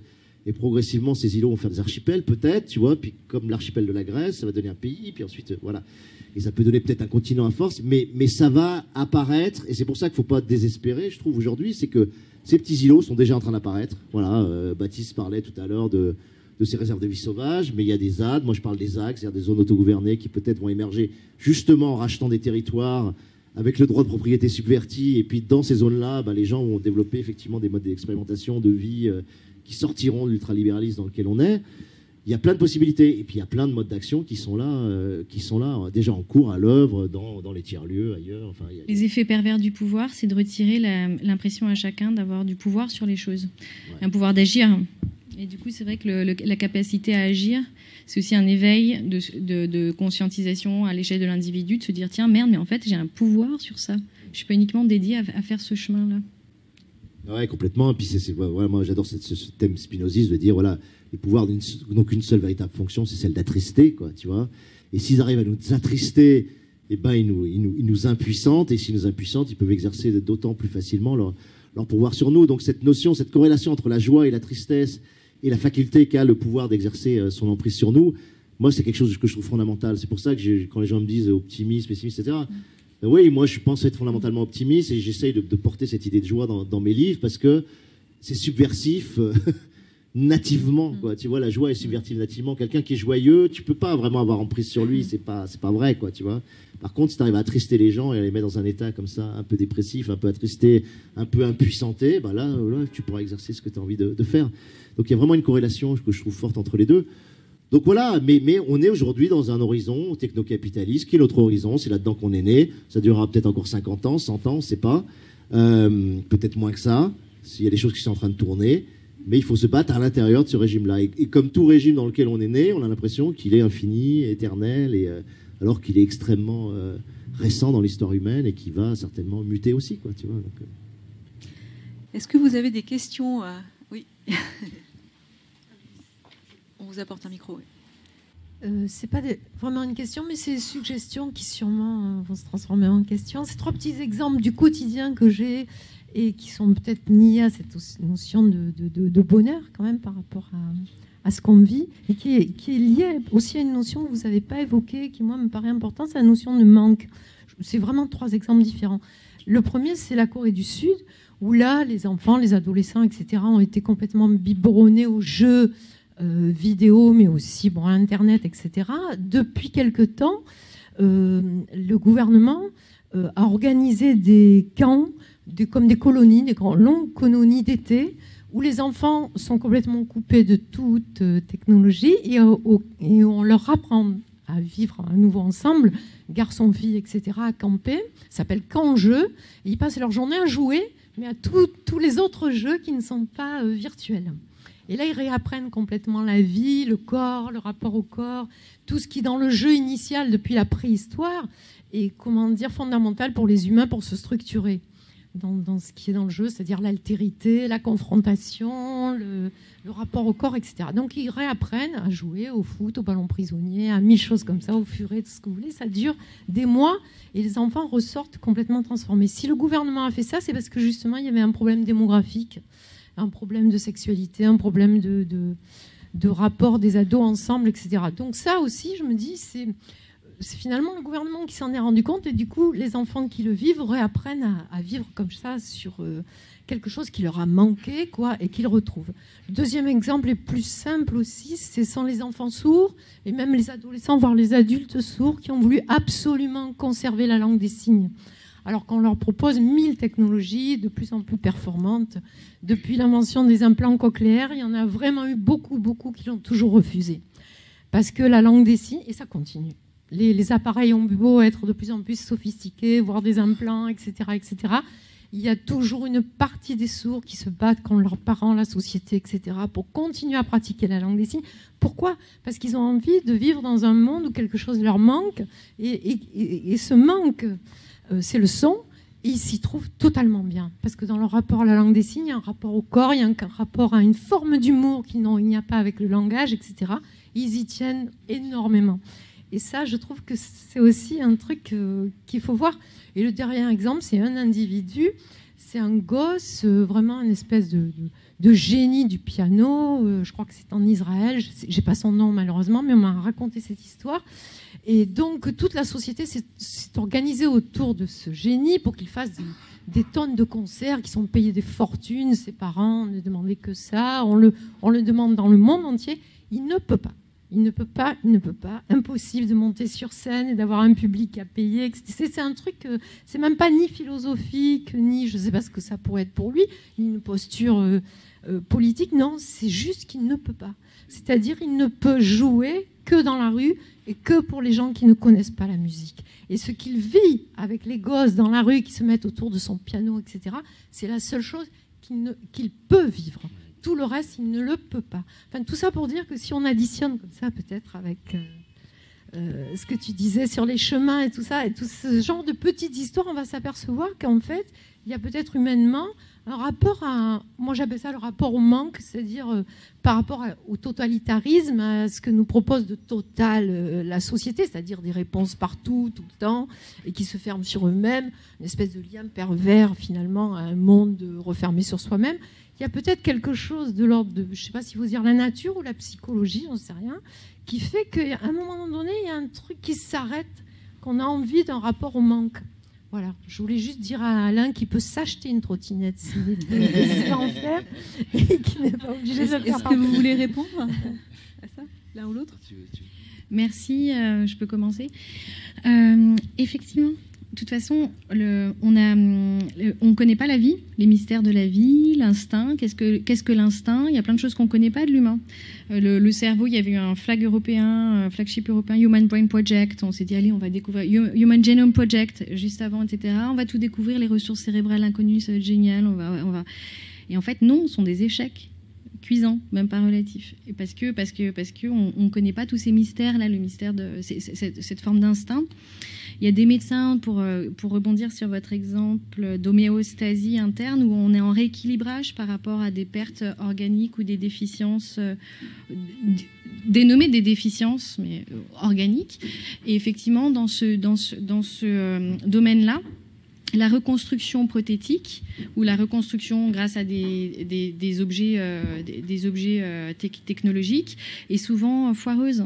Elle ne réussit pas parce que la personne sourde se réorganise de façon interne et derrière, en s'exposant aux mécanismes parfois implacable, et si je dis implacable, le mot est pesé, de tout ce qu'implique des fois la chirurgie de reconstruction, des fois l'apprentissage à une prothèse, la rééducation, la réhabilitation peut ruiner a ruiné, et c'est encore un autre contexte normatif en fait, en santé, et souvent c'est malheureux. Si des fois ça aide, mais régulièrement c'est malheureux. Voilà. Après, je me méfie un peu du plan gouvernemental de la Corée. Comment dire, ça c'est la gouvernance. Après, ce sont des questions de gouvernance, donc ça c'est encore un petit peu plus compliqué, un petit peu autre chose, parce qu'à côté ils disent que effectivement ils veulent faire quelque chose pour la fécondité, comme le plan Abi japonais, mais d'un autre côté ils promeuvent l'implantation massive et l'industrialisation massive de technologies, donc complètement contradictoires.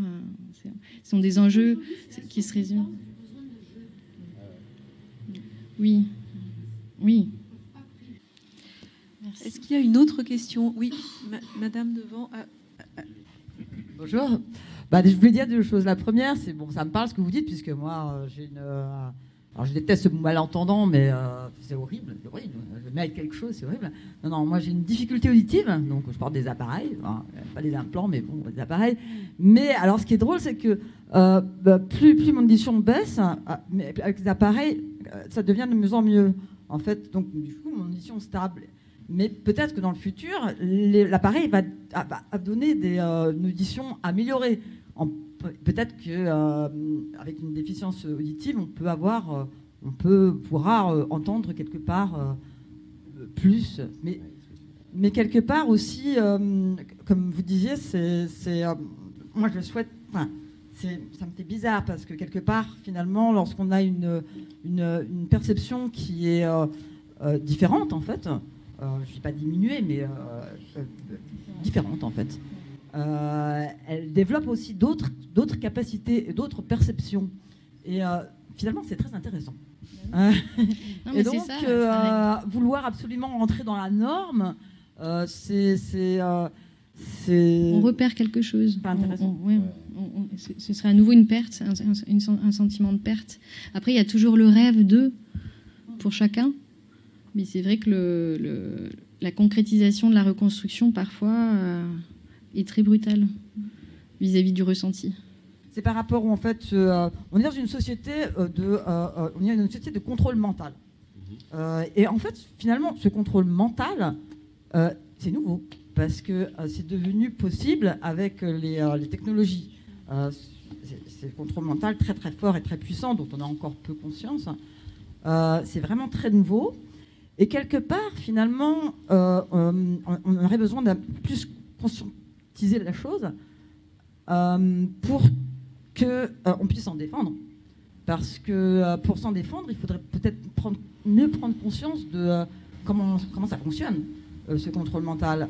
Et aussi, quelque part, s'auto-éduquer là-dessus. Alors évidemment, c'est pas les pouvoirs en place qui vont faire des cours de contrôle, pas de contrôle mental, mais justement l'inverse, pour lutter contre le contrôle mental. C'est pas, on va pas prendre ça à l'école, enfin, pour l'instant, voilà. Mais c'est peut-être l'éducation populaire qui peut s'auto-éduquer là-dessus, parce qu'on a vraiment besoin, pour se défendre, d'apprendre ce qu'est le contrôle mental et comment lutter contre le contrôle mental. Savoir ce que vous en pensez. Vous voulez répondre à ça, Alain? Non, mais je suis complètement d'accord. Moi, j'aime bien le terme de Bernard Stiegler là-dessus. Il parle de psychopouvoir, tu vois, de psychopouvoir, mais ça veut dire la même chose. C'est-à-dire qu'on est une civilisation, effectivement, qui utilise un certain type de fonctionnement. Je prends juste l'exemple très, très bête des pages Facebook où tu as des gens qui sont payés à prix d'or pour maximiser la dépendance à la page Facebook. C'est-à-dire pour maximiser le temps que tu vas passer sur une page Facebook avec des systèmes de rétribution aléatoire, qui utilisent ce qu'on appelle le conditionnement opérant. C'est-à-dire le fait que si la récompense est aléatoire, c'est beaucoup plus addictif que si la récompense est systématique. Bon. Ça, par exemple, c'est un tout petit truc, mais c'est extraordinairement efficient. Et ça t'attache, et notamment en jeu vidéo, c'est construit là-dessus. Donc oui, après, oui, il y a que l'éducation populaire qui va faire ça. C'est pas l'éducation nationale, c'est pas. Donc d'où l'importance massive et très très très forte à mon avis de l'éducation populaire et de tous les modes d'éducation populaire. Oui, monsieur au fond. Bonsoir. Moi j'ai une question à Alain Damasio par rapport. Moi, ce qui me fascine dans vos romans, c'est vos scènes d'action. Et d'ailleurs, j'ai été étonné tout à l'heure, vous avez parlé sur la notion d'image, etc. Moi, quand je lis vos scènes d'action, je pense au cinéma, évidemment, avec ce désir qu'on a d'avoir devant nos yeux, ou devant nos yeux qui lisent, une scène d'action la plus faramineuse possible, ou en tout cas qui nous crée toute une somme de sensations, de percepts, etc. Et ma question, elle est très simple. Pour vous, c'est quoi une bonne scène d'action ? Parce qu'on voit que, par exemple, dans Les Furtifs, il y a des scènes complètement sidérantes, avec des bateaux dans l'eau. Et on se dit, mais la littérature, elle permet des scènes d'action comme ça, de plus en plus délirantes, avec des personnages à foison, des objets, etc. Donc, quel est votre rapport à l'action quand vous amenez comme ça des scènes c'est une question super dure, en fait, malgré tout. Non, mais voilà. Ouais. C'est une question très dure parce que ça touche à mon inconscient d'auteur. Enfin, tu vois, ça touche à des choses dont autant il y a des choses que je conscientise à bloc dans ce que je fais. Tu vois, notamment toutes les parties philosophiques du roman sont très conscientisées. J'ai lu, j'essaie de synthétiser, j'essaie d'utiliser les auteurs. Et les scènes émotionnelles aussi sont très habitées. J'ai vu chercher des choses. Les scènes d'action, ça fait partie de mon espèce d'inconscient corporel, je pense. C'est-à-dire que je me suis rendu compte, par exemple, que L'Art du Contrevent était un livre extrêmement épique, quoi. Tu vois, il y a une dimension épique extrêmement forte dans ce bouquin qui m'échappait complètement et qui est venue complètement naturellement, tu vois. Et je sais pas pourquoi. Voilà, je sais pas pourquoi. J'en sais rien. Est-ce que c'est ma culture populaire, justement, héritée de la BD, parce que j'ai lu très peu de romans quand j'étais ado. Mon père ne lisait pas de livres et j'ai été éduqué un peu par cette dimension BD. Et le registre épique, du coup, est assez présent en BD et ça me parle. J'en sais rien. Ouais, j'en sais rien. Ce qui est sûr, c'est que, contrairement à ce que les gens disent parfois, où il y a des gens qui disent « Ah putain, c'est hyper visuel ». En fait, c'est extrêmement peu visuel si tu regardes vraiment le texte, quoi. C'est-à-dire que moi, je suis pas un visuel du tout. Peut-être parce que je suis myope, peut-être, je sais pas. Mais vraiment, mon premier registre, il est plutôt sonore, il est plutôt kinesthésique, tu vois. Et dans la Horde, il y a un seul personnage qui parle visuel, c'est Pietro. Quand tu arrives sur les passages Pietro, j'avais délégué la vision, alors à la fois géométrique, color et spatialisation, à Pietro. Donc Pietro, tu arrives sur lui, boum, tu vois à peu près ce qui se passe. Mais tous les autres, ils sont dans le physique, le corporel, le kinesthésique, etc. Et de façon assez différente sur les persos. Et malgré tout, les gens reconstituent très très bien la vision, malgré la dimension très physique, tu vois. Mais c'est normal parce qu'il y a une société extrêmement optique, quoi, tu vois. Donc quand tu donnes, moi je me souviens de Yann Kounen, notamment, avec qui on a bossé sur l'Horde du Contrevent pour faire ce fameux film qui devait se faire d'animation. Il n'avait aucun problème avec la Horde. Pour lui, c'était extraordinairement visuel parce que sa nature de réalisateur fait qu'il transcode physiquement des éléments purement auditifs, purement kinesthésiques en vision tout de suite, tu vois. Mais c'est sa machine personnelle à lui. Donc, en fait, il suffit d'habiter très très fortement une dimension sensorielle pour que les gens reconstituent les autres dimensions sensorielles. Voilà. Maintenant, sur la scène d'action, j'en sais rien. La seule chose auquel je fais vraiment attention en scène d'action, c'est de jouer sur la dynamique narrative, c'est-à-dire passer d'un narrateur à l'autre très rapidement, et la saccade que produit le changement de narrateur accélère l'action et produit un effet d'énergie très forte. Je travaille énormément avec des temporalités aussi, c'est-à-dire que la gestion du présent indicatif par rapport au passé simple et à l'imparfait est quelque chose de très conscientisé, c'est-à-dire que je joue sur des moments où je reviens à l'indicatif pour donner un effet d'urgence, et puis je redescends dans l'imparfait pour redonner un effet épique, tu vois. Et je bascule quand tu regardes parfois dans la même phrase, qui est totalement agrammaticale normalement. Hein. J'arrête pas de basculer entre le présent indicatif et l'imparfait pour jouer sur des niveaux épiques et ramener tout d'un coup une urgence de l'action. Après, je joue sur les phonèmes. Enfin, il y a plein de techniques. Mais une bonne scène d'action, ce que c'est, j'en sais rien. Moi, j'ai l'impression qu'une bonne scène d'action, c'est une scène qui a une importance narrative réelle, c'est-à-dire qui n'est pas juste là pour faire péripéties, quoi. Ce que je supporte pas. Je me rappelle du Matrix 2 notamment, où ça ouvrait par une scène d'action sur l'autoroute qui était parfaitement gratuite d'un point de vue narratif. Ça, je déteste. Voilà. Parce qu'il faut que la scène d'action produise une transformation réelle dans le récit et apporte quelque chose de fondamental dans le récit. Sinon, pour moi, c'est une péripétie et là c'est gratuit. Mais j'ai pas vraiment la réponse à ton truc. C'est très viscéral ça pour le coup. On va s'arrêter là, on est arrivé au bout du temps qui nous était imparti. Merci beaucoup Alain Damasio, merci beaucoup Judith Nicogossian.